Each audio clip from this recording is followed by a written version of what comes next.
Hello, good morning everyone. This is Dilshad Nisar, faculty of academy of UPSC. और आज जो हम पढ़ने वाले हैं वो हम पढ़ने वाले क्या, Aristotle. Aristotle he was a student of Plato and a tutor of Alexander the great. आपने नाम सुना अलेक्जेंडर द ग्रेट? ये उनके ट्यूटर थे, ये उनके टीचर थे। प्लाटो के ये स्टूडेंट थे, मगर प्लाटो को ही ये क्रिटिसाइज करते। सी, इंटेलेक्चुअल डिबेट में आपके सामने कोई भी हो, अगर से आपको वो लग रहा है कि वो गलत है, तो आप एकेडमिक लेवल पे उनको क्रिटिसाइज कर सकते हो, and it is very okay and very normal.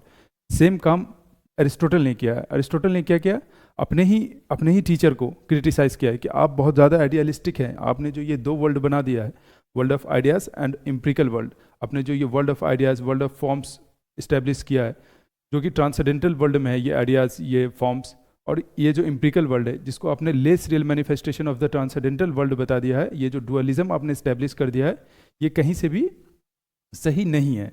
और ये फिर अपने थ्योरी के जरिए, एरिस्टोटल अपने थ्योरी के जरिए, theory of forms and matter के जरिए उस चीज़ को क्रिटिसाइज करते हैं। Aristotle is one of the most influential philosopher. ऐसा कोई फील्ड ही ना हो जिसमें एरिस्टोटल का कंट्रीब्यूशन ना हो। He is well known with, he is known with father of physics, he is known as father of biology, he is known as father of zoology, he is known as father of polity, he is known as father of music, father of drama and so on. तो ऐसा कोई field ही नहीं है जिसमें इनका contribution ना हो। Science में अच्छा खासा इनका कंट्रीब्यूशन है, पॉलिटी में अच्छा खासा इनका कंट्रीब्यूशन है, एथिक्स में अच्छा खासा इनका कंट्रीब्यूशन है, गवर्नेंस में अच्छा खासा इनका कंट्रीब्यूशन है। तो he was a great learner and a great tutor, also a great tutor. Alexander the great के ट्यूटर है ये। Of course he was a great tutor. आज देखेंगे इनकी philosophy total. In no again फिर से मैं याद दिला दूं, वेस्टर्न फिलॉसफी और इंडियन फिलॉसफी जब हम पढ़ते हैं तो हमें दो ही चीज़ पढ़ना होता है, पहला मेटाफिजिक्स, दूसरा एपिस्टेमोलॉजी। तो इनके केस में भी मेटाफिजिक्स ही पढ़ेंगे और एपिस्टेमोलॉजी ही पढ़ेंगे।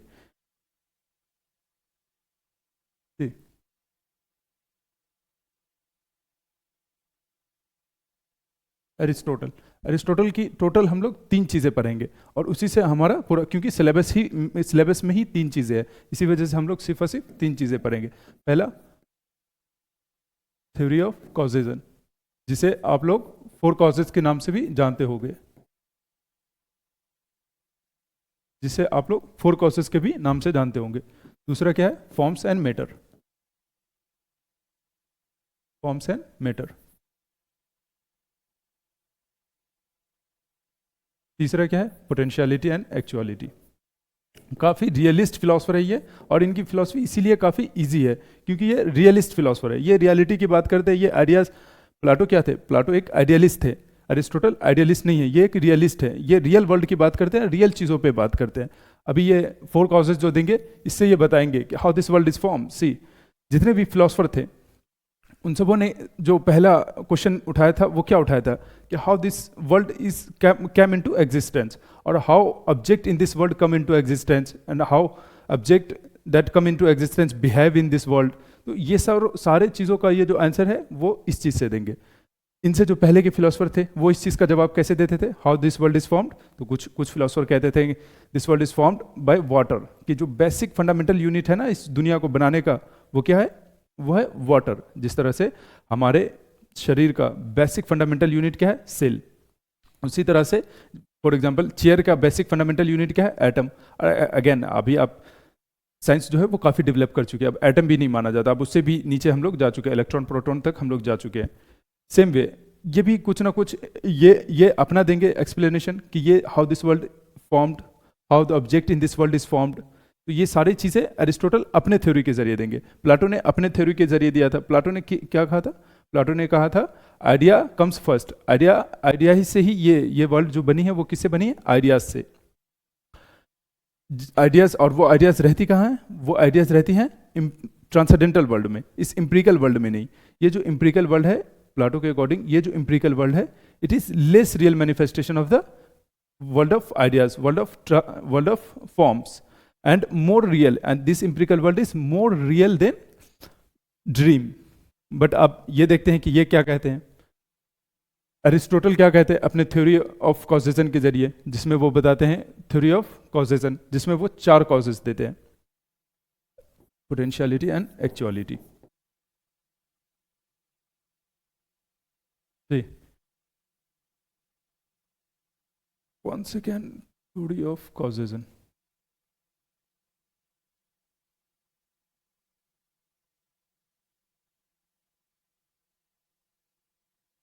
नाउ अब हम शुरू करते हैं क्या, थ्योरी ऑफ कॉजेशन।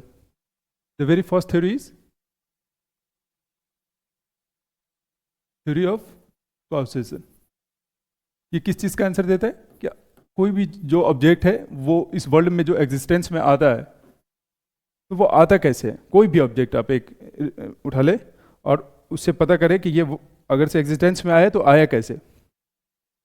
मैं एक एग्जांपल ले रहा हूँ इस मार्कर का, या एक चेयर का एग्जांपल लेते हैं ना, और फिर पता करेंगे इसका एग्जिस्टेंस कि ये चेयर जो है वो आया कैसे, ये चेयर जो है वो एग्जिस्टेंस में आया कैसे।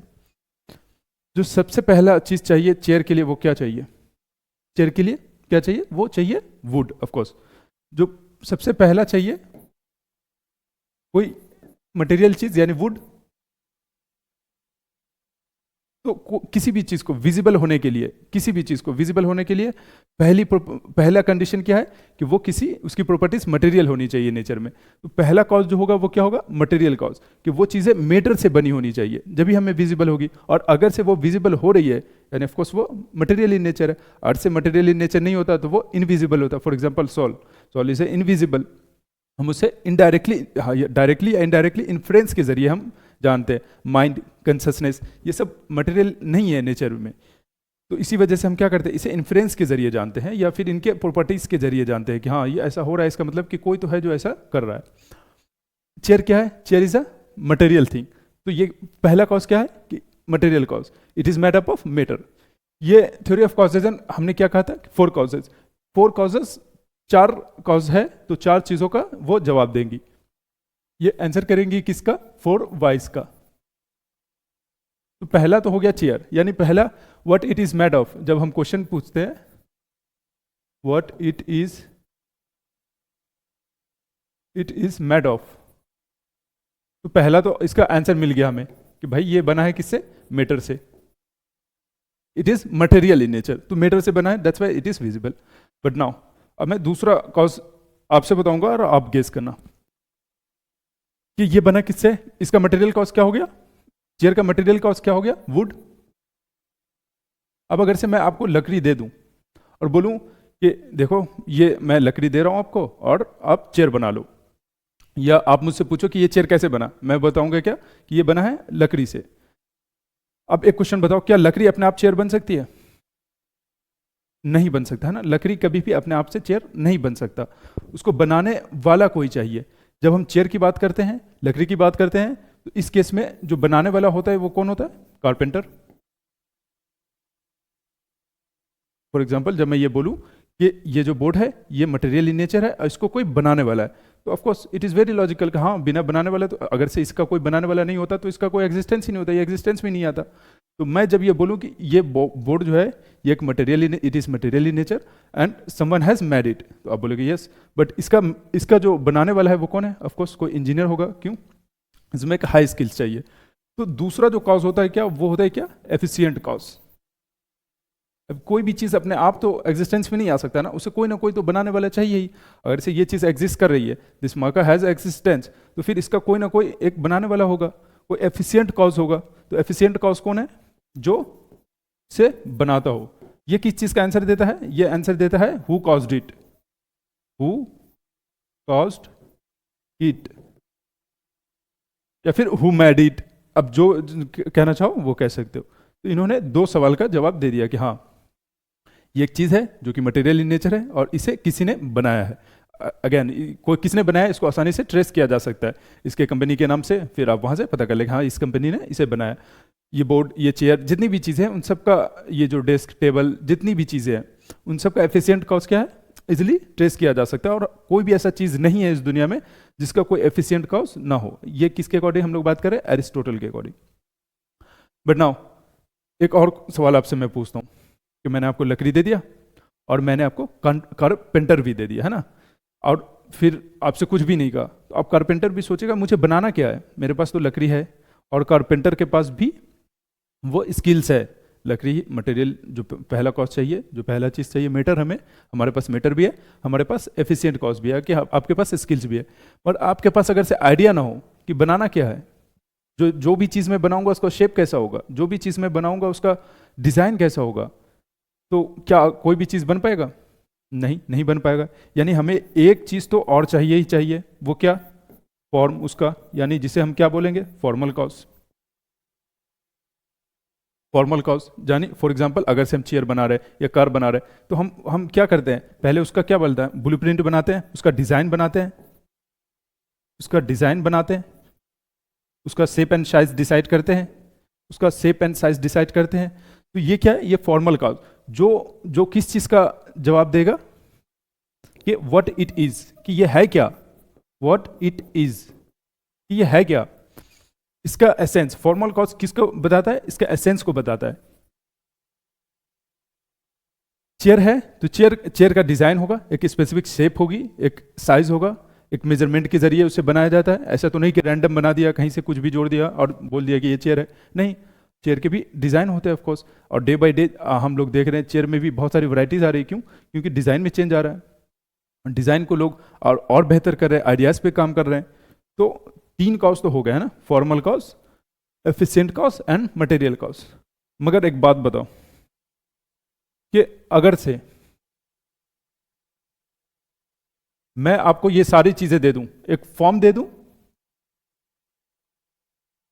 मैं आपको ये सारी चीजें दे दूं, ये मीटर भी दे दूं, एफिशिएंट कॉस्ट भी दे दूं और फॉर्मल कॉस्ट भी दे दूं, ब्लूप्रिंट वगैरह सब कुछ दे दूं, है ना, डिजाइन दे दूं, तो आप एक क्वेश्चन तो जरूर पूछोगे मुझसे कि सर जो कुछ भी बना रहे हैं वो बना ही क्यों रहे हैं? कोई भी चीज़, फॉर एग्जांपल ये मार्कर बना है तो इसका एक पर्पस है कि ये लिखने के काम आए, ये बोर्ड है उसका एक पर्पस है कि हमें पढ़ाने में आसानी हो, है ना, ये इसकी बहुत सारी क्वालिटीज़ है जिसकी वजह से हम लोगों ने बनाया। ये टी शर्ट या जो कुछ भी हम कपड़े पहनते हैं तो एक पर्पस की वजह से बनाते हैं ना, कि कोई सर बनाना ही क्यों है? कुछ भी बना रहे हो तो बनाना ही क्यों है? अगर से वो पर्पस नहीं होगा तो फिर कोई भी चीज़ क्यों ही बनेगा? फॉर एग्जाम्पल अगर से हम खा रहे हैं, क्यों? क्योंकि हमें भूख लगी है। हम एक्सरसाइज कर रहे हैं, क्यों? क्योंकि हमें अपने हेल्थ को सही रखना है। तो हर एक चीज़ के पीछे तो एक कोई ना कोई रीज़न होता है, एक पर्पस होता है। तो चौथा जो कॉज उन्होंने दिया कि उसे क्या बोलते हैं? Final cause. फाइनल कॉज यानी पर्पस, कि बनाना ही क्यों है? कुछ भी जो बना रहे हो वो बनाना ही क्यों है? पर्पस। ये जरूरी है। नाउ इससे पहले आप जिन भी फिलोसफर को पढ़ोगे तो उनमें पर्पस नहीं होता, वो पर्पस बेस्ड नहीं है। बट अरिस्टोटल अपने फिलोसफी में पर्पस लाते हैं, इसी वजह से इनको क्या कहा जाता है? टेलियोलॉजिकल। ये क्या है? टेलियोलॉजिकल, पर्पस बेस्ड फिलोसफी दे। इनकी एथिक्स में भी पर्पस बेस्ड एथिक्स है और इसी के बेसिस पे इनकी तारीफ भी की जाती है और इन्हीं के बेसिस पे इनको क्रिटिसाइज भी किया जाता है। इनकी एथिक्स भी टेलियोलॉजिकल है और इनकी फिलोसफी भी टेलियोलॉजिकल है। यानी एट द एंड में वो आकर पर्पस रिवील कर देंगे। वो कहते हैं इस दुनिया में कुछ भी ऐसा, जितने भी इवेंट्स होते हैं उन सब के पीछे कोई ना कोई एक पर्पस होता है। हमें उस पर्पस को समझना पड़ेगा फॉर्म्स एंड मैटर और पोटेंशियलिटी एंड एक्चुअलिटी के पोटेंशियलिटी एंड एक्चुअलिटी के रिलेशन में। ये चीज़ें हमें और ज़्यादा समझ में आएगी जब हम फॉर्म्स एंड मैटर पढ़ेंगे, जब हम पोटेंशियलिटी एंड एक्चुअलिटी पढ़ेंगे। बट अभी के लिए आप समझ गए ना कि इनकी फिलॉसफी में क्या है? ये एक टेलियोलॉजिकल फिलॉसफी है। ये 4 चीज़ें हो गई। अब अरिस्टोटल कहते हैं कि अब हमें किसी भी चीज़ के एग्जिस्टेंस को समझना हो कि वो चीज़ें एग्जिस्टेंस में आई कैसे, वो किस तरह से बिहेव कर रही है, वो तो ये हम इनके जरिए समझ सकते हैं ना। यहाँ पे मैंने चेयर का एग्जांपल लिया, आप किसी भी चीज़ का एग्जांपल ले सकते हो, किसी भी चीज़ का। फॉर एग्जांपल मैं इस मार्कर का एग्जांपल ले लेता हूँ। मार्कर का ये मटेरियल इन नेचर है, हाँ है। इसको कोई बनाने वाला है, ऑफ कोर्स बनाने वाला है। इसका कुछ डिज़ाइन है, शेप एंड साइज है, हाँ फॉर्मल कॉज भी है। इसका कुछ फाइनल पर्पस भी है, फाइनल कॉज भी है, हाँ ये लिखने के काम आ रहा है। तो इसी तरीके से जितनी भी चीज़ें, फ्रिज है, एसी है, जो भी चीज़ है, वो सारी चीज़ें को हम इन 4 कॉजेस के जरिए एक्सप्लेनेशन दे सकते हैं। यानी ये अरिस्टोटल उस जमाने में, अच्छा अप्रोक्स अरिस्टोटल की वो कब थी? 384 BC। आप सोच लो उसमें आज से लगभग अप्रोक्स 2500 ईयर्स एगो वो इतनी साइंटिफिक थ्योरी दे रहे हैं, बिना कोई लैब के, बिना कोई एक्सपेरिमेंट के, वो इस तरह की थ्योरी दे रहे हैं। ये एक साइंटिफिक थ्योरी है, ये सिर्फ फिलोसफिकल डिबेट नहीं है, ये खुद में ही एक साइंटिफिक थ्योरी है। मगर ये नेचुरल साइंस से थोड़ा अलग है। ये एक साइंटिफिक थ्योरी की तरह है, मगर ये नेचुरल साइंस से अलग है। अब देखेंगे कि हम जो साइंस पढ़ते हैं आज के डेट में और ये जो थ्योरी है ये कितना डिफरेंट है। सी नेचुरल एक तरफ लेते हैं क्या, नेचुरल साइंस, नेचुरल साइंस, और एक तरफ है क्या, एरिस्टोटल, एरिस्टोटल का theory of causation, Aristotle 4 causes, Aristotle 4 causes. See natural science में क्या होता है कि कोई भी पर्पस नहीं होता, कि कोई भी चीज हो रही है नो पर्पस, इसमें कोई भी पर्पस नहीं होता कि ये क्या होता है, ये मैकेनिकल होता है। ये साइंस क्या कहती है, इट इज टोटली मैकेनिकल, कि कोई भी जो चीज हो रही है उसके पीछे पर्पस नहीं है। अगर से सेब नीचे गिर रहा है उसके पीछे पर्पस नहीं, उसके पीछे रीजन है, उसके पीछे क्या है, रीजन है, और वो रीजन क्या है, ग्रेविटेशन। फॉर एग्जाम्पल वो रीजन क्या है, ग्रेविटेशन। सेब नीचे गिर रहा है उसके पीछे कोई पर्पस नहीं है, सॉरी ग्रेविटेशन। सेब नीचे अगर से गिर रहा है तो उसके पीछे पर्पस नहीं है, उसके पीछे रीजन है, और वो रीजन क्या है, ग्रेविटेशन। एरिस्टोटल का क्या है, एरिस्टोटल की जो फिलॉसफी है वो क्या है, पर्पस बेस्ड है, it is purpose based. It is, ये कहते हैं कि मैकेनिकल नहीं, ये कहते हैं टोटली मैकेनिकल नहीं है, टोटली मैकेनिकल नहीं, ऑफ कोर्स ये मैकेनिकल है but purpose based. Purpose base कैसे, फॉर एग्जाम्पल इन्होंने कहा कि आप ये बात सही कह रहे हो कि कुछ चीज़ें जो है वो मैकेनिकल। फॉर एग्जाम्पल अगर से आपने सीड, ये जो सीड है इसके पास ये एबिलिटी है, अगर से आपने सीड बोया है, आपने सीड बोया है तो ऑफ कोर्स इसके रिजल्ट में आपको प्लांट मिलेगा ही मिलेगा, ये मैकेनिकल है, इसको कोई भी नहीं रोक सकता। एक सीड से प्लांट बनने के लिए जितनी भी रिक्वायरमेंट चाहिए आपने अगर से वो फुलफिल की है तो वो होगा ही होगा, और ये जो प्रोसेस है ये मैकेनिकल है, ये कोई इसमें कुछ भी इफ्स एंड बट्स नहीं है। लेकिन ये जो सीड प्लांट में कन्वर्ट हो रहा है नो, यहाँ पे हमने ग्रेविटेशन का एग्जांपल लिया ना, तो हम ग्रेविटेशन के जरिए समझते हैं। ये आपने क्या कहा कि सेब नीचे गिर रहा है, क्यों, क्योंकि नीचे ग्रेविटेशन है ना। अब एरिस्टोटल क्वेश्चन करेंगे कि ग्रेविटेशन जो वो नीचे ही क्यों है, सेब जो है वो नीचे ही क्यों गिरता है, वो ऊपर क्यों नहीं चला जाता। तो नेचुरल साइंस वाले क्या बोलेंगे कि ये तो कोई इसका हमारे पास कोई आंसर नहीं है, बस हम इतना कह सकते हैं कि वो जो नीचे गिर रहा है उसके पीछे का हम रीजन बता सकते हैं, और वो रीजन क्या है, ग्रेविटेशन। एरिस्टोटल बताएंगे सी इसके पीछे एक पर्पस भी है, रीजन तो है ही ऑफ कोर्स, पर इसके पीछे एक पर्पस भी है, और वो पर्पस क्या है कि अगर से सेब नीचे नहीं गिरा ऊपर गिर गया तो नीचे के लोग तो भूखे मर जाएंगे, है ना।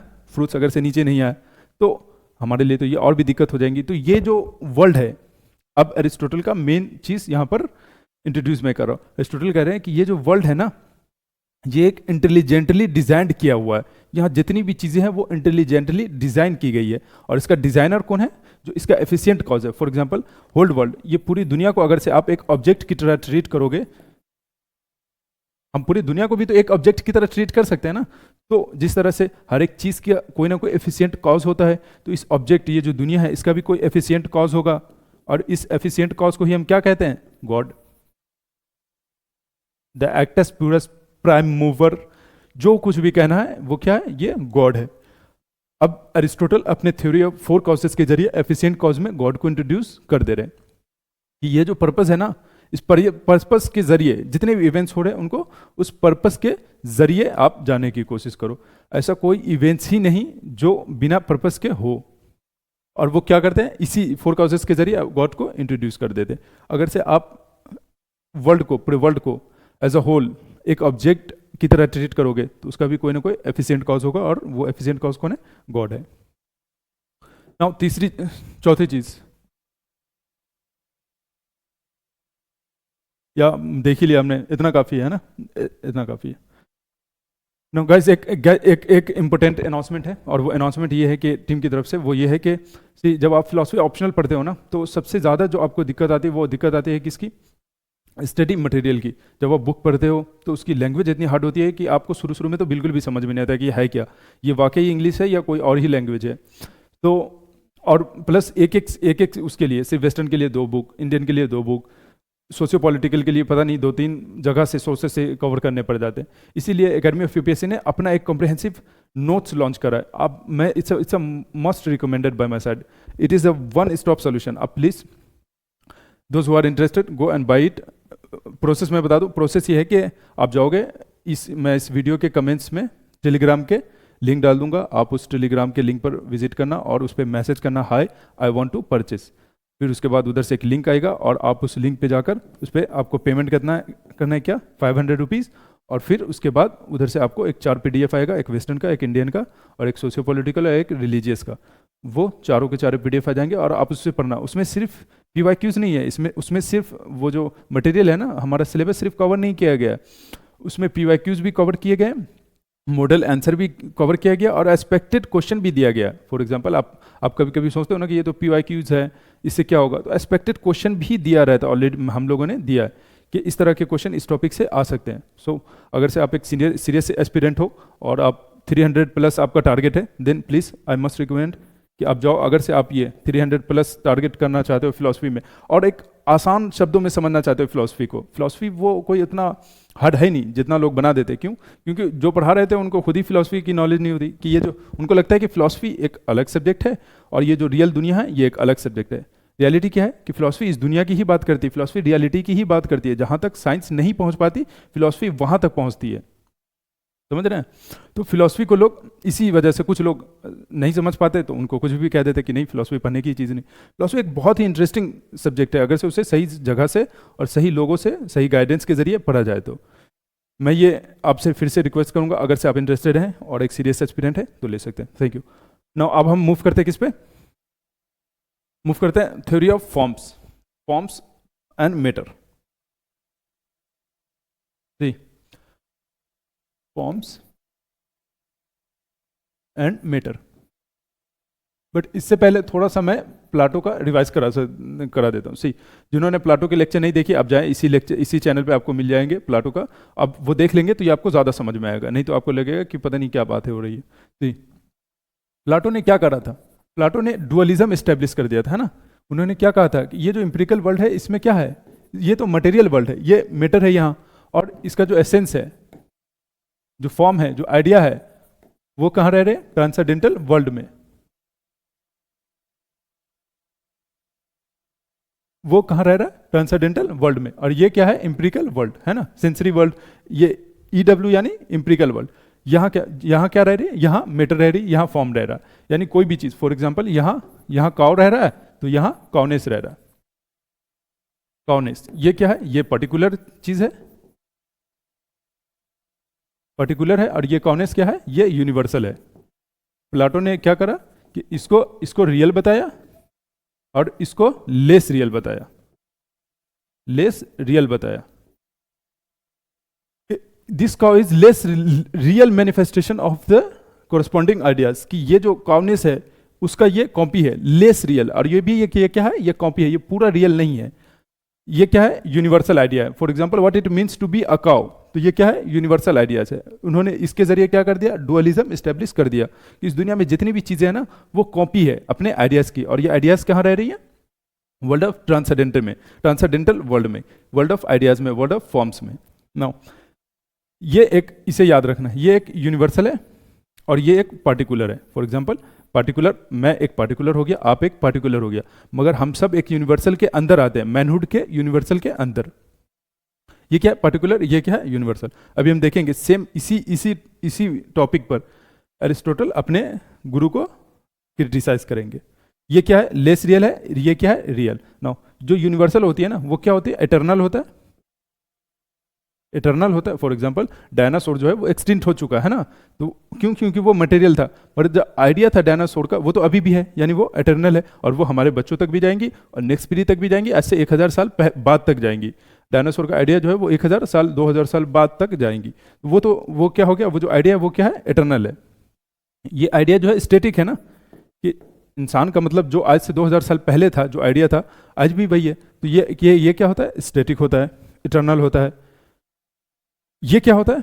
ये डायनेमिक है. ये तो चेंज, ये क्या है? इसमें चेंज आते रहते हैं. ये डायनेमिक होता रहता है. ये डायनेमिक है, इसमें चेंज आते रहते हैं.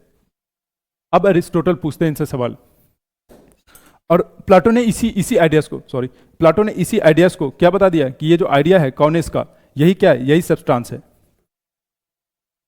यही क्या है? सब्सटेंस है. अगेन, जिनको सब्सटेंस का मीनिंग नहीं पता, मैं 1 मिनट के लिए वो करके बता दे रहा हूँ। तो सब्सटेंस क्या होता है? ये एक सेब है, इसकी बहुत सारी, मैं आपसे पूछूं कि ये एक सेब है, आपको कैसे पता कि सेब है? तो आप क्या बोलोगे? सर आपको नहीं पता, खा के देखिए ना, इसका टेस्ट जो है वो सेब की तरह, एप्पल की तरह ही है। दूसरा आप क्या बताओगे? सर इसका शेप नहीं देख रहे हैं। तीसरा क्या बोलोगे? इसका कलर देखिए ना, एकदम सेम मैच कर रहा है एप्पल से। यानी मैं आपसे सेब के बारे में पूछ रहा हूँ, आप उनकी क्वालिटीज़ के बारे में बता रहे हो। अगर से मैं इस चीज़ को हटा दूं, अगर से सेब के एग्जिस्टेंस को खत्म कर दूं, तो ये टेस्ट, उसका जो टेस्ट है, उसका जो शेप है, उसका जो कलर है, वो हवा में तो नहीं रहेगा, वो भी खत्म हो जाएगा। यानी ये चीज़ किस पे डिपेंड कर रही है? इस पे डिपेंड कर रही है। तो ये क्वालिटीज जिस चीज़ पे भी डिपेंड कर रही है उसको क्या बोलते हैं? सब्सटेंस बोलते हैं। फॉर एग्जाम्पल, वेन वी से टॉल मैन, वेन वी से टॉल मैन, अब अगर से ये मैन को हटा दिया जाऊं, तो ये जो क्वालिटीज है, अगर से मैं इसको हटा दूं, इसका एग्जिस्टेंस खत्म हो जाए, तो इसके अंदर जो ये टॉलनेस है, इसका भी आइडिया खत्म हो जाएगा। ये जो क्वालिटीज है वो तो ऑटोमेटिक, क्वालिटीज कभी भी हवा में तो नहीं ठहरेंगी ना, वो उसको रहने के लिए कोई ना कोई एक मीडियम चाहिए, कोई ना कोई एक सबस्ट्रेटम चाहिए जिसमें वो रहे। अब अगर से मैन ही खत्म, तो ये टॉलनेस खत्म, तो ये मैन क्या हो गया? आइडियाज हो गया। ये क्या हो गया? ये मैन क्या हो गया? सब्सटेंस हो गई। और ये क्या हो गया? ये क्वालिटीज हो गई। प्लाटो ने क्या करा? इस यूनिवर्सल को क्या कर दिया? सब्सटेंस बता दिया कि यही यूनिवर्सल जो है वो है सब्सटेंस, वो है अल्टीमेट रियलिटी, वो है थिंग्स इट सेल्फ। अब आते हैं इस पर। नाउ, अब जो प्लाटो ने जो डुअलिज्म एस्टेब्लिश किया, नाउ अब प्लाटो ने जो डुअलिज्म एस्टेब्लिश किया है, उन्होंने क्या करा? एक वर्ल्ड ऑफ फॉर्म्स बना दिया, एक एम्पिरिकल वर्ल्ड बना दिया, यानी सेंसरी वर्ल्ड बना दिया, एक वर्ल्ड ऑफ आइडियाज बना दिया। जिन्होंने प्रीवियस लेक्चर नहीं देखा प्लाटो का, अब प्लीज जाकर देखें, आपको फिर ज़्यादा बेहतर समझ में आएगी। अरिस्टोटल क्या कहते हैं? अरिस्टोटल इस चीज़ को डिस्कार्ड करते हैं, वो इस चीज़ से एग्री नहीं करते। कैसे? सी, फिर अरिस्टोटल पहले आएंगे फॉर्म्स एंड मैटर के जरिए, वो पहले तो सब्सटेंस की डेफिनेशन सही करेंगे, वो सब्सटेंस को ही पहले चेंज करेंगे। प्लाटो ने क्या करा? आइडियाज को, फॉर्म्स को सब्सटेंस बताया। प्लाटो क्या करेंगे? प्लाटो करेंगे कि एक बात बताइए कि जो आप आइडियाज की बात कर रहे हैं, वो एक यूनिवर्सल है ना, कॉमनेस एक यूनिवर्सल है, तो ये तो एक कॉमन प्रीडिकेट है ना, it is nothing but a common predicate, ये तो एक प्रीडिकेट है, तो ये एक सब्सटेंस कैसे हो सकता है? फॉर एग्जाम्पल, मेरा जो आइडिया है, आपका जो आइडिया है, हम दोनों एक आइडिया शेयर करते हैं, वो कौन सा आइडिया है? वो आइडिया क्या है? मैनहुड का। तो ये मैनहुड के अंदर प्लाटो क्या कर रहे हैं? प्लाटो कह रहे हैं कि इस मैनहुड के अंदर क्वालिटीज रह रही हैं, और अरिस्टोटल क्या कह रहा है कि ये तो एक यूनिवर्सल कंसेप्ट है, तो इसके अंदर क्वालिटीज नहीं रह रही, क्वालिटीज हमारे अंदर रह रही है, ये तो एक आइडिया है, ये सिर्फ और सिर्फ यूनिवर्सल है, जो कि एक कॉमन प्रीडिकेट है। और प्रीडिकेट से, फॉर एग्जांपल, प्रीडिकेट से किसी भी चीज़ की एग्जिस्टेंस जो है वो प्रूफ नहीं होता। जब मैं ये कहता हूँ कि Manish is a great man, तो फॉर एग्जांपल के तौर पे अगर से मैं बोल रहा हूँ कि मनीष को मैं एक ग्रेट मैन बता रहा हूँ, तो ये ग्रेट लगने से, सिर्फ ग्रेट लगने से मनीष की एग्जिस्टेंस प्रूफ नहीं हो गई।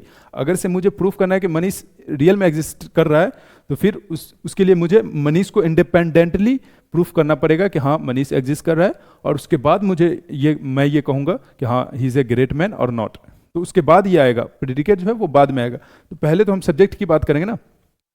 अब सब्जेक्ट ही यहाँ पर आपने क्या कर दिया? कॉमन प्रेडिकेट को ही सब्सटेंस बना दिया, प्रेडिकेट को आपने सब्सटेंस बना दिया, और सब्जेक्ट को आपने छोड़ दिया। इस चीज से वो क्या कहते हैं कि इस चीज से अरिस्टोटल डिसएग्री करते हैं। फिर अरिस्टोटल क्वेश्चन करते हैं कि इसी एक बात बताइए, कोई पर्टिकुलर चीज यूनिवर्सल की कॉपी कैसे हो सकती है? या तो सेम होगा या फिर डिफरेंट होगा। कॉपी का क्या मतलब है ना? कोई भी चीज या तो सेम होगा, अगर से यूनिवर्सल की कॉपी है पर्टिकुलर, तो फिर उसी के जैसी हुई ना, अगर से कॉपी, और अगर से कॉपी नहीं है तो फिर डिफरेंट हुआ। और आप बोल रहे हो कॉपी है, लेस रियल है। लेस रियल कैसे हो सकता है? अगर से मैं किसी चीज़ का कॉपी हूं तो मैं तो उन्हीं के जैसा लगूंगा ना, और अगर से उनके जैसा नहीं लगूंगा तो उनसे अलग लगूंगा। यही दो प्रोबेबिलिटी है। तो इस चीज़ पे उन्होंने, अरिस्टोटल ने इस चीज़ को डिस्कार्ड कर दिया। फिर अरिस्टोटल से पूछा गया कि बताइए कि क्या, तो फिर सब्सटेंस क्या है? अच्छा, ये बाय द वे ये क्या है? यूनिवर्सल मीन्स ये क्या है? फॉर्म। और ये जो पर्टिकुलर है, पर्टिकुलर क्या है? मैटर। पर्टिकुलर क्या हो गया? मैटर। तो अब अरिस्टोटल से पूछा गया कि आप बताइए जो सब्सटेंस है वो क्या मैटर है? सब्सटेंस जो है वो मैटर है? तो अरिस्टोटल कहते हैं कि नहीं, मैटर जो है वो कभी भी सब्सटेंस नहीं हो सकता, यानी मैटर के अंदर क्वालिटीज नहीं आ सकती, क्वालिटी नहीं रह सकती। तो अच्छा, फिर बोला क्यों, तो वो बताते हैं, सी मैटर जो होता है ना, वो क्या होता है, मैटर खुद में शेपलेस होता है, पर्पसलेस होता है, उसके अंदर कोई भी पर्पस नहीं होता। फॉर एग्जाम्पल कोई मिट्टी का टुकड़ा है, वो पड़ा है तो पड़ा ही रहेगा, उसके अंदर कोई भी पर्पस नहीं होता। कब तक, अभी देखेंगे। ये क्या है, lakhs identity, lakhs identity of concrete individual. कि जो मैटर होता है ना, मैटर एक तो शेपलेस होता है, उसमें कोई भी पर्पज नहीं होता। दूसरा क्या है कि वो एक, उसकी कोई भी एक आइडेंटिटी नहीं होती, एक कंक्रीट इंडिविजुअल की आइडेंटिटी नहीं होती। तो ये तो सब्सटेंस हो ही नहीं सकता, सिर्फ मैटर जो है वो तो सब्सटेंस हो ही नहीं सकता। फिर उनसे पूछा गया कि अच्छा बताइए, तो ये जो फॉर्म है ये है मैटर। तो एरिस्टोटल कहते हैं नहीं, ये भी सब्सटेंस नहीं है, ये जो फॉर्म है ये है सब्सटेंस। वो कहते हैं नहीं, ये भी सब्सटेंस नहीं है। कहा कैसे, जी वो कहते हैं, बोलते हैं कि फॉर्म जो है, सिर्फ फॉर्म अगर से हो तो ये तो इमटेरियल है ना नेचर में, it is immaterial in nature, और इट इज इनविजिबल है, ये तो इसे हम देख भी नहीं सकते। तो ये सब्सटेंस कैसे हो सकता है? सब्सटेंस होने के लिए पहली क्वालिटीज ये भी तो है, एक क्वालिटीज ये भी तो है ना कि वो विजिबल हो, परसेप्टिबल हो, इस फिजिकल वर्ल्ड में हम उसे परसीव कर सके। तो ये तो है ही नहीं। तो फिर पूछा गया कि सब्सटेंस क्या है, तो सब्सटेंस, फिर अरिस्टोटल कहते हैं कि सब्सटेंस वो है, सब्सटेंस है formed matter. Formed matter, substance वो चीज है जो फॉर्म और मैटर दोनों से बना हो। फॉर एग्जाम्पल एक मैं ब्रॉन्ज का टुकड़ा ले रहा हूं, है ना, एक ब्रॉन्ज का लंप ऑफ ब्रॉन्ज। अभी ये सिर्फ टुकड़ा है, यानी ये सिर्फ एक मैटर है, ये सब्सटेंस नहीं है। जब ये इसको मैं किसी फॉर्म में चेंज कर दूंगा, फॉर एग्जाम्पल इसे मैं स्टैच्यू में बदल दूंगा, अब मैंने इसे क्या करा, इस ब्रॉन्ज को स्टैच्यू में चेंज कर दिया, इसको एक फॉर्म दे दिया, और ये एक मैटर है। अब ये क्या बन चुका है, सब्सटेंस। ये क्या बन चुका है, फॉर्म्ड मैटर। तो सब्सटेंस वो है जिसके अंदर फॉर्म भी हो और मैटर भी हो, तो यानी वो फॉर्म्ड मैटर हो। ये स्टैच्यू की कुछ फॉर्म है, शेप है, साइज है, इसके कुछ पर्पस है, इससे कुछ हमारे इमोशंस जुड़े रहते हैं। ये क्या है, ये बना किससे है, ब्रॉन्ज से, यानी ये एक मैटर से बना है, मटेरियल इन नेचर है। तो अब ये क्या हो गया, सब्सटेंस। इसी तरह से मैं भी सब्सटेंस हूँ, पर्टिकुलर भी सब्सटेंस है जिसमें फॉर्म है, और यूनिवर्सल भी सब्सटेंस है जिसमें मैटर है। तो यहाँ इस तरीके से अरिस्टोटल ने प्लाटो के मिस्टेक्स को दूर किया। एक अच्छे स्टूडेंट्स की यही खासियत है कि वो अपने टीचर की बेवकूफ़ी को या अपने टीचर की गलतियों को एक्सेप्ट नहीं करते, उन्हें क्रिटिसाइज करते हैं या उन्हें सही भी करने की कोशिश करते हैं। फिलॉसफी में, वेस्टर्न फिलॉसफी में अक्सर ऐसा देखा गया है कि सबसे पहले जो क्रिटिसाइज करते हैं वो अपने टीचर को ही क्रिटिसाइज करते हैं, या सबसे पहले जो डिफरेंस ऑफ ओपिनियन रखते हैं वो अपने टीचर से ही रखते हैं। और इंटेलेक्चुअल फील्ड में ये बहुत ही अच्छी चीज़ है कि किसी से आप एकेडमिक लेवल पर डिफरेंस ऑफ ओपिनियन रखो। अगर से जैसा मैं सोच रहा हूँ वैसे आप भी सोचोगे, वैसे सारी दुनिया सोचेगी, तो कोई भी नया डेवलपमेंट आएगा ही नहीं, न्यू नॉलेज आएगा ही नहीं। ये बहुत ज़रूरी है कि आप डिफरेंट वे में सोचें, आप डिफरेंट तरीके से सोचें, है ना। It is very okay to criticize our teacher, and it is very normal to think in a new direction, to think in a new way. ये क्या कर दिया, फॉर्म एंड मैटर के जरिए उन्होंने सब्सटेंस का डिफिनेशन बता दिया कि देखिए कोई भी जो चीज़ होती है ना, वो फॉर्म्ड मैटर होती है, उसके अंदर फॉर्म भी होता है और उसके अंदर मैटर भी होती है। और इसी के जरिए अभी ये फॉर्म और मैटर के साथ साथ जरिए ही अभी वो एक्चुअलिटी और पोटेंशियलिटी पे मूव करेंगे। और इसी के जरिए वो एक, याद है जब हम लोग प्लाटो पढ़ रहे थे, तो प्लाटो पढ़ते वक्त हम लोगों ने एक इशू को उठाया था, और वो इशू क्या था, चेंज एंड परमानेंस का। कि प्रेमिनिडिस क्या बोलते हैं कि ये जो दुनिया है ना, ये परमानेंट है, इसमें कुछ भी चेंजेस नहीं आ रहा। अगर से चेंज आता होता तो फॉर एग्जांपल आज लकड़ी से चेयर बन रहा है, कल किसी और चीज़ से बन जाता, लकड़ी कहीं और से आता। ये जो लकड़ी है, ये पेड़ ज़मीन से आ रहा है, तो ये ज़मीन से नहीं आता, ये आसमान से आता, या फिर बारिश से आता, कहीं से और से आता। मगर ये कल भी ज़मीन से निकल रहा था, आज भी ज़मीन से निकल रहा है, तो कुछ भी चेंज नहीं हो रहा, ये सारी चीज़ परमानेंट है। हेराक्लिटस क्या कहते हैं कि नहीं, हर चीज़ आप, you can not bath twice in the same river, आप एक नदी में भी दो बार नहीं नहा सकते, क्योंकि आप दोबारा जैसे ही उस नदी में जाओगे वो पानी कहीं और जा चुका होगा। तो ये एक डिबेट था कि चेंज और परमानेंस का एक डिलेमा था, है ना, या फिर पैराडॉक्स था, आप ये भी पैराडॉक्स भी कह सकते हैं। तो ये फॉर्म और मैटर के जरिए ही उसे सॉल्व करने की कोशिश करेंगे। मगर पहले हम ये देखते हैं कि ये जो फॉर्म है और मैटर है, इन दोनों के बीच में रिलेशन क्या है। फॉर्म और मैटर के बीच में रिलेशन क्या है। Form and matter,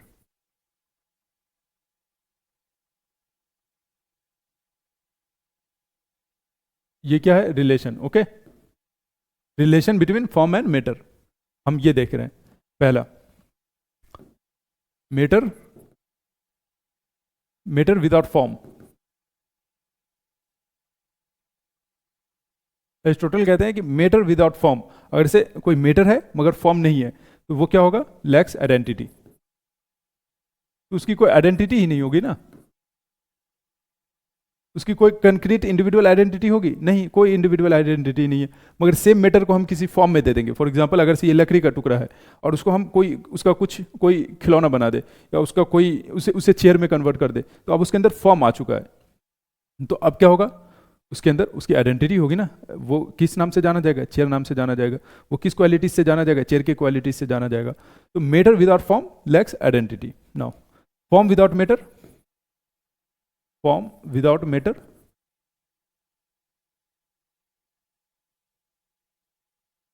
form without matter would be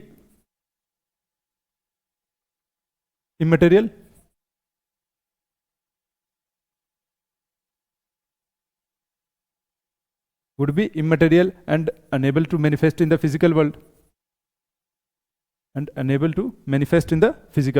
कि अगर से देखिए,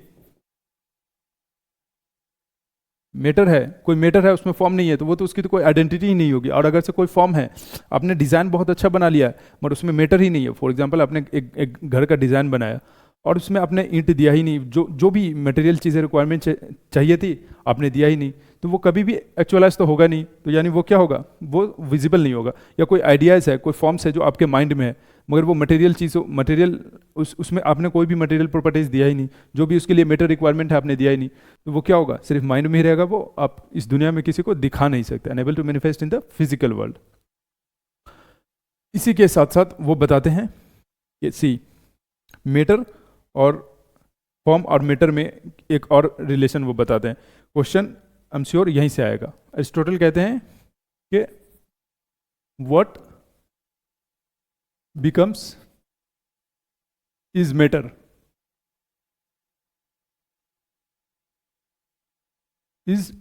ये किसको शो करेंगे, ये चेंज एंड परमानेंस को सॉल्व करने की कोशिश करें। What becomes is matter,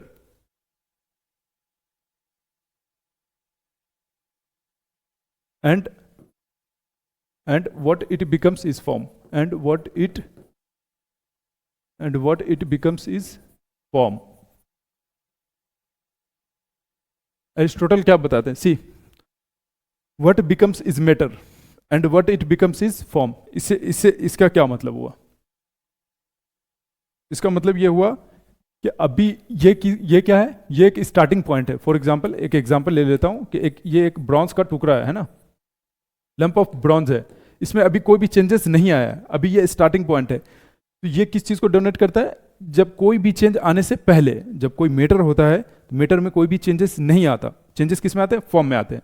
changes किस में आते हैं, फॉर्म में आते हैं। फॉर एग्जाम्पल, जो मेरी मटेरियल प्रॉपर्टी मेरे बचपन में थी, आज भी मेरी मटेरियल प्रॉपर्टी वही है, मैं उसी सेल से बना हुआ हूँ, मेरे अंदर वही फ्लैश है, वही बॉन्स है, एंड सेम थिंग। लेकिन मेरा फॉर्म चेंज हो रहा है।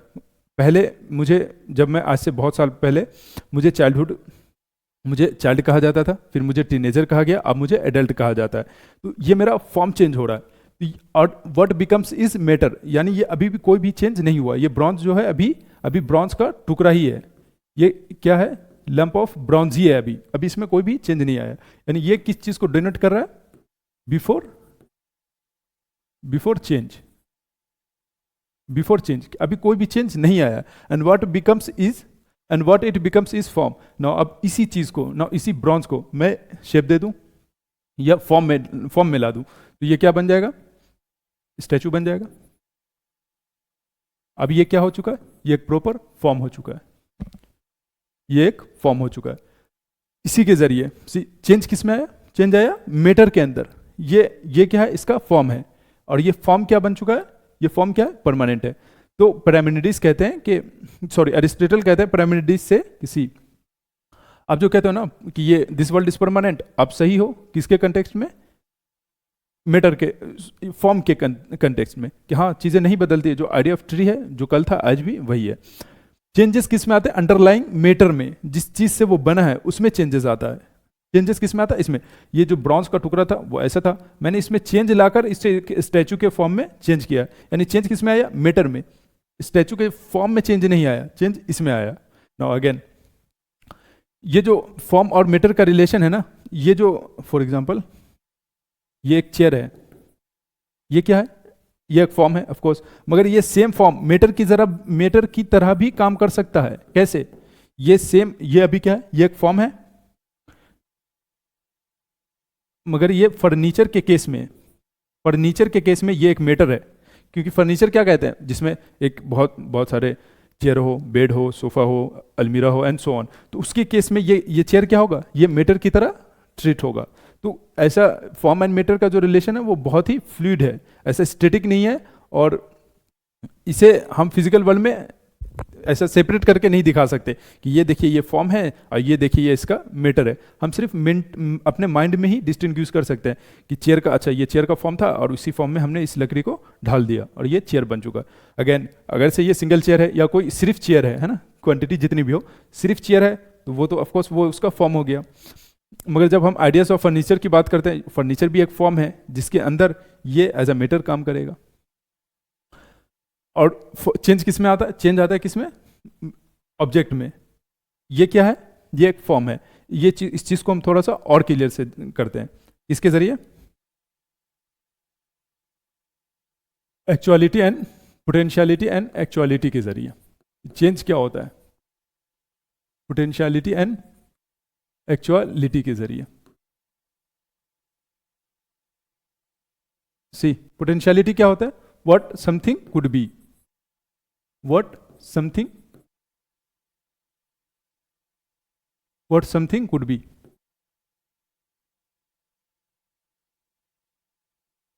एक्चुअलिटी क्या होता है, व्हाट इट इज।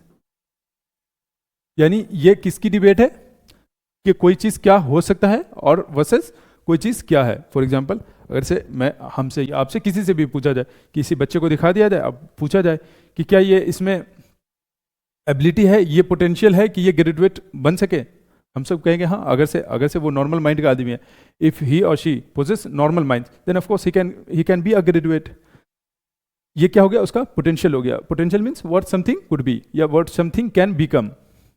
हम सब में ये पोटेंशियल है कि हम कुछ ना कुछ बन सके, ये सब में पोटेंशियल होती है।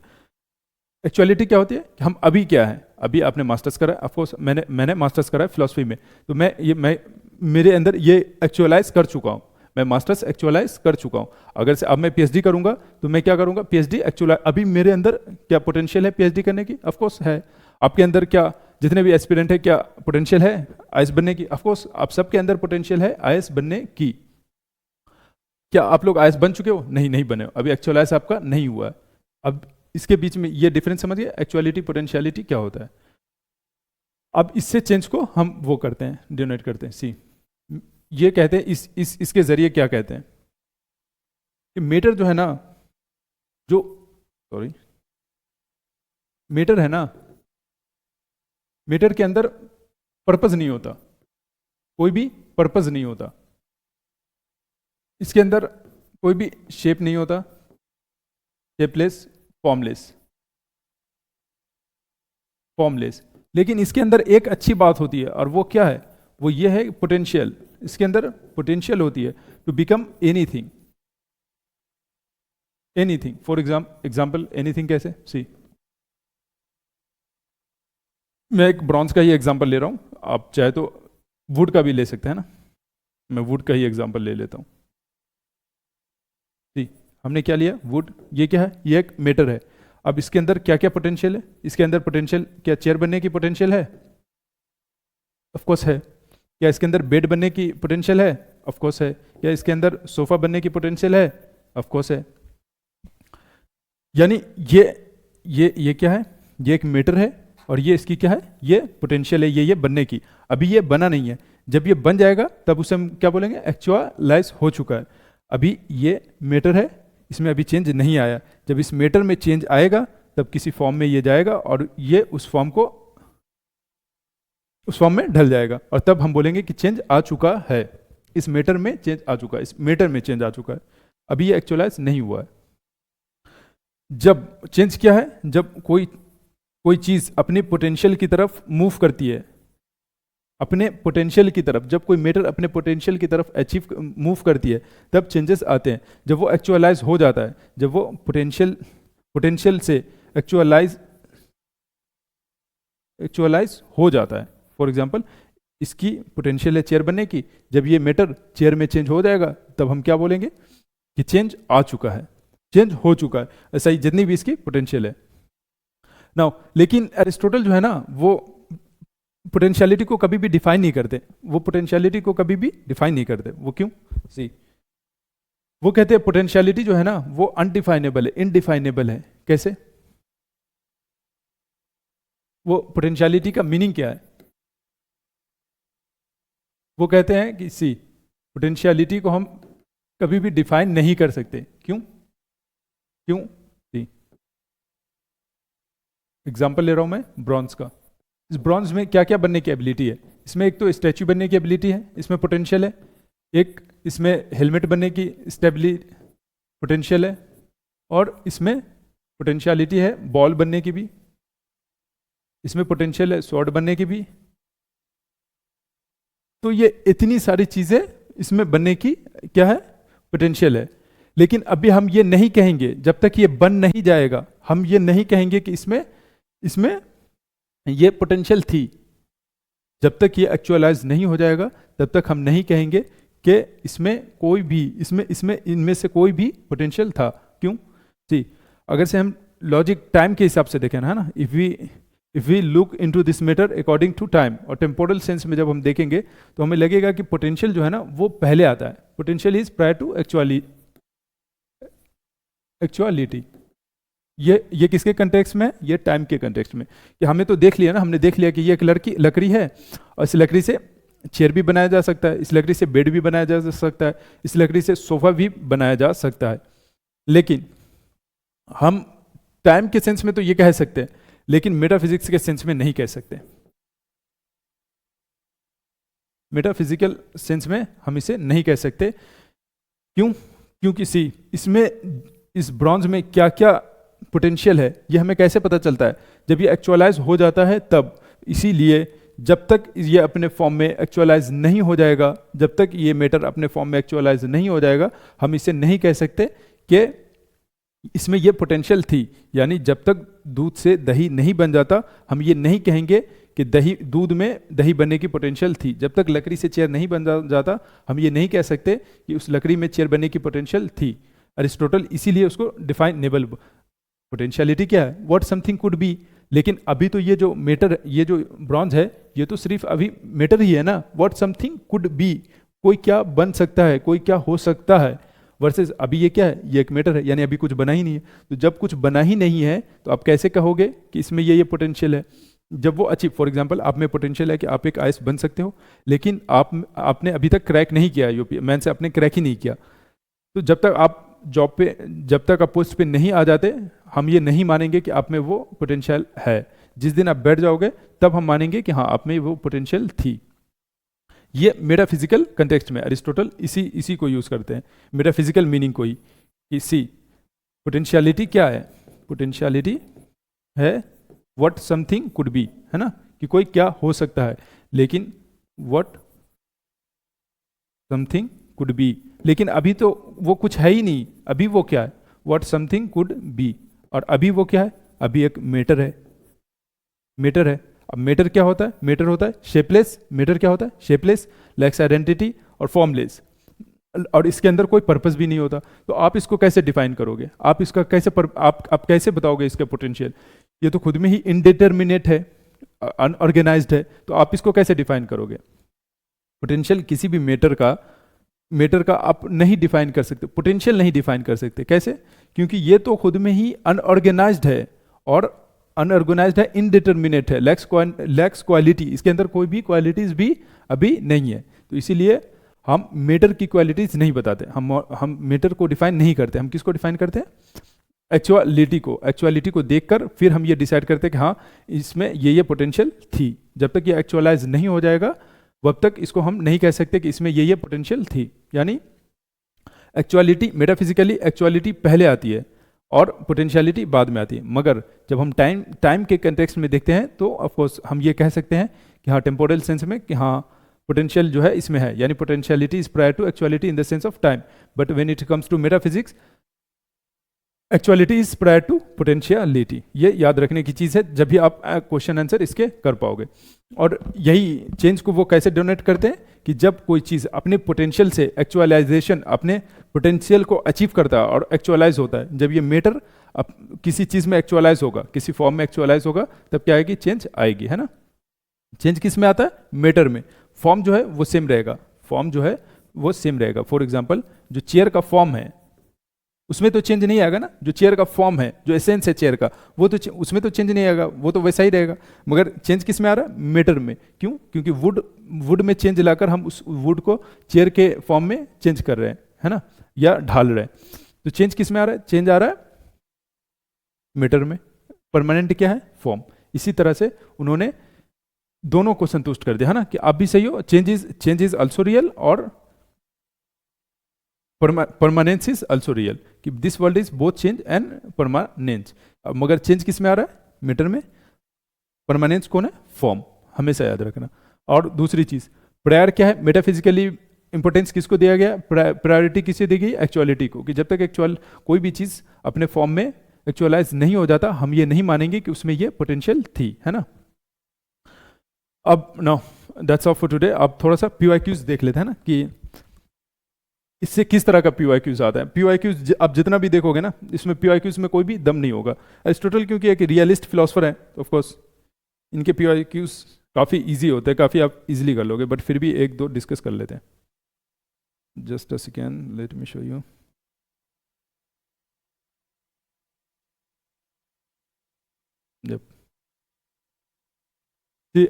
ये क्वेश्चन 2019 का है कि explain Aristotle theory of form and matter. अभी हमने यही कहा, ये फॉर्म एंड मैटर हमने काफ़ी डिस्कस में किया है ना, मैं भी नज़र ना आ रहा हूँ।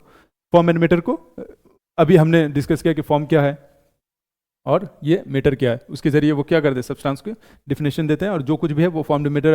अच्छे से हमने बात किया इस पर। How does it help him resolve the problem of change and permanence. अभी हमने देखा कि चेंज किस में आता है? मैटर में आता है। परमानेंस कौन है? फॉर्म है। तो इसी तरह से आपको ये बता देना है। फिर ये क्या पूछ रहा है कि does Aristotle treat matter as a substance. भाई सिर्फ मैटर को नहीं, इसमें पहला तो आप बताओगे कि नहीं, सिर्फ मैटर को नहीं। वो सब्सटेंस किसको बताता है? वो बोथ फॉर्म एंड मैटर को। तो पहले तो आप इसे डिटेल में बताओगे कि सिर्फ मैटर जो है वो लैक्स आइडेंटिटी, उसमें कोई आइडेंटिटी नहीं होती, और वो अनऑर्गेनाइज्ड होता है, इनडिटर्मिनेट होता है, और शेपलेस होता है, फॉर्मलेस होता है, इसीलिए वो तो सब्सटेंस हो ही नहीं सकता। ये फिर आप बताओगे फॉर्म कि सिर्फ फॉर्म जो है वो इमटेरियल होता है। Form without matter would be immaterial. तो वो इमटेरियल चीज़ कभी भी कैसे सब्सटेंस हो सकती है? तो एरिस्टोटल ने सब्सटेंस, मैटर को सब्सटेंस नहीं कहा, उन्होंने फॉर्म्ड मैटर को सब्सटेंस कहा है। इसी के आप इसमें देखो, एक चीज़ हमेशा याद रखना है, ये क्या है? ये 20 मार्क्स में, यानी आप 150 वर्ड में खिल के नहीं निकल सकते, आपको यहाँ 250 वर्ड्स तक जाना पड़ेगा। तो आपको एग्जाम्पल में आपको दो एग्जाम्पल लेने हैं। आपको एक तो ब्रॉन्ज का एग्जाम्पल लेना है, और फिर पहले स्टेटमेंट में आपको ब्रॉन्ज का स्टेटमेंट एग्जाम्पल लेना है, दूसरे स्टेटमेंट में आपको चेयर का, वुड का लेकर आपको ये करना, वुड को दिखाना कि ये जो वुड है ना, ये वुड सिर्फ सब्सटेंस नहीं है। ये सब्सटेंस कौन है? सब्सटेंस ये तब होगा जब ये चेयर बनेगा। ये सब्सटेंस कब बनेगा? जब ये वुड चेयर बनेगा। क्यों? क्योंकि अब ये मैटर भी है और इसके अंदर फॉर्म भी है। तो ये फॉर्म्ड मैटर जब बनेगा तब ये सब्सटेंस बनेगा। इस तरीके से आप इसे वो कर सकते हो, एक्सप्लेन कर सकते हो। नाउ एक और क्वेश्चन है, पोटेंशियलिटी या see potentiality is indefinable according to Aristotle, explain the relationship between potentiality and actuality with reference to philosophical. अच्छा देखो, वुडन टेबल को लेकर आपको ये क्या है? Potentiality is indefinable. अभी हमने यही बात किया कि पोटेंशियल है क्या, पोटेंशियल है व्हाट समथिंग कुड बी। जब कोई चीज़ अभी कोई चीज़ बना ही नहीं है, वो अभी मैटर ही है, तो हम आप उसको कैसे डिफाइन करोगे? जब पोटेंशियलिटी इज अनडिफाइनेबल, पोटेंशियलिटी की मीनिंग क्या होती है? व्हाट समथिंग कुड बी, कोई क्या हो सकता है, बट अभी तो वो कुछ बना ही नहीं है, तो आप उसे कैसे डिफाइन करोगे? तो ऑफकोर्स उसे डिफाइन नहीं कर सकते। क्यों? पोटेंशियल किसके अंदर होती है? मैटर के अंदर। मैटर क्या होती है? Unorganised, indeterminate, lakhs identity, shapeless. तो आप उसको कैसे डिफाइन करोगे? आप उसको डिफाइन नहीं कर सकते। फिर एग्जांपल आप ये क्या बोलते हैं, वुड का एग्जांपल लेके आप उसे बता दोगे कि सिर्फ वुड को है जो है ना, हम कभी भी डिफाइन नहीं कर सकते इसके अंदर क्या क्या पोटेंशियल है। लेकिन जब वो चेयर बन जाएगा या टेबल, अगर से ये टेबल है तो आप टेबल का, मैं ब्रॉन्ज का वो लेकर मैंने समझाया था, आप सेम चीज़ टेबल के उसमें लेके समझा देना। सी इसमें ऐसा कुछ भी नया नहीं था, है ना। हम लोग ये बहुत ही ईजी था, और इसमें कोई भी ऐसा रॉकेट साइंस नहीं था। फिलॉसफी को इसी तरह से आसान समझने के लिए, आसान तरीके से समझने के लिए आप हमारा चैनल सब्सक्राइब कर लें, और वीडियो के रीच के लिए आप थोड़ा सा लाइक का बटन दबा दें, ताकि इससे रीच बढ़ती है और भी लोग हमारे साथ जुड़ सकेंगे।